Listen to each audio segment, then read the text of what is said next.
This video will be good for complete beginners who have never touched code before and want to get started. The whole reason why I'm creating this video is to demonstrate that whatever you have learned in one language or will be learning in one language, like C, you can easily take to any other programming language really.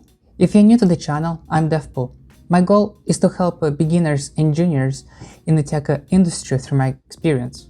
If you're not subscribed yet, consider doing so, because I'll be talking about software development, how to be a competitive developer, as well as I'll be giving out career advices that really helped me. Oh, by the way, if you go to the description right now, you'll see there is a link that is attached to GitHub. It contains different C files that I have created. So as I'll be talking about different parts of C programming or programming in general, you guys can go ahead and follow along with those topics, and actually you can just play with it. You can download them, try things out on your own, and see what you can come up with. So let's start with variables. If you're starting out with C, you'll have types in there actually. You'll have like an integer, a string, double, float, long int, and what it is exactly is it will hold a specific value in those variables. So let's say we got a student information. We got a student name, age, and email. A name will be a string, age will be an integer, and an email will be a string. Actually, in some languages, we don't have that, like in JavaScript. That's why I was recommending for you guys to go with C. And if you haven't seen a recommendation before, I will suggest to go back to a previous video where I talk about how to get started, what first language you should go with. In any case, whenever you are working with specific values, make sure that whatever variable you create is appropriate to the value. Now we're going to talk about if statements. If statements work exactly the same across all the languages. It's pretty much a condition. If it's true, turn right.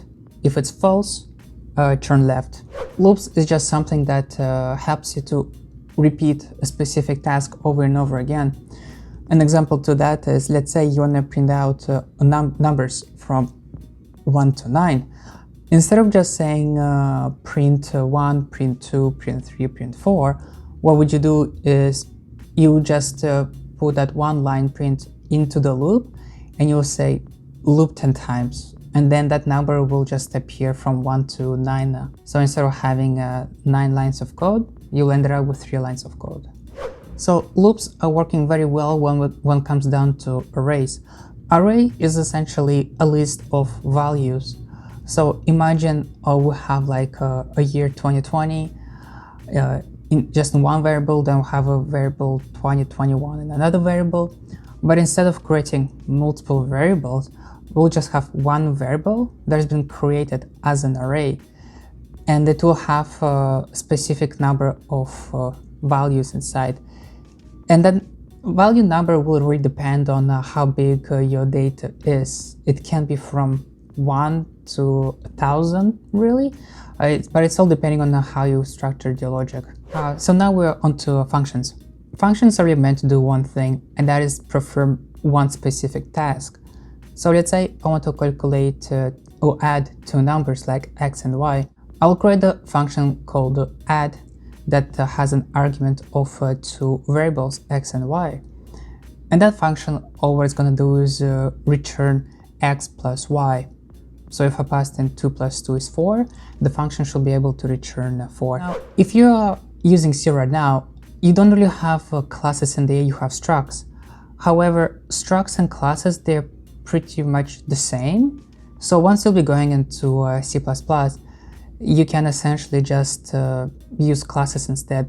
Essentially what it is, or the way I see it, is like a blueprint of a specific thing. We'll have a blueprint for a house, we'll have a specific number of floors or a specific number of rooms, and that's exactly what a class is.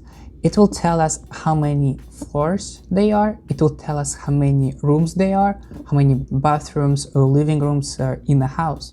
And we'll be able to take that blueprint and copy paste it multiple times. And what I mean by copy paste is create multiple houses that are identical to each other. To give an example in coding is, let's say we have a class person, and we'll have a variable in there that has a person's name, age, and email.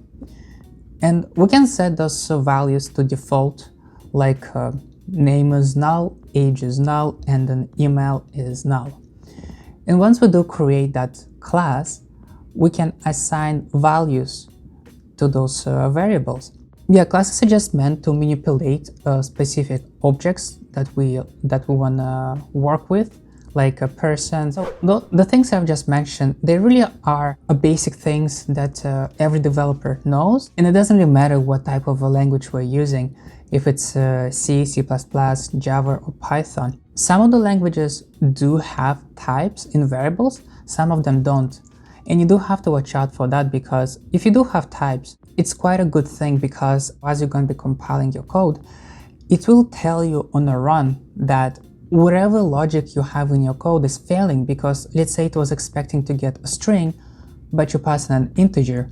So that's quite a nice thing. Whereas if you had to use a JavaScript and you didn't check if it got an integer instead of a string, or the other way around, your system is not going to tell you that you have passed in the wrong value of a wrong type, because it doesn't really care about types, it doesn't know what they are. And that's where a lot of, I guess you could say, hacks or mistakes come from. So you gotta watch out for that. I didn't want to overwhelm you too much with all that information, because it still can be a little bit too much to take in and process it. That's why I created small pieces of code separately that you can run, take a look at how they're working.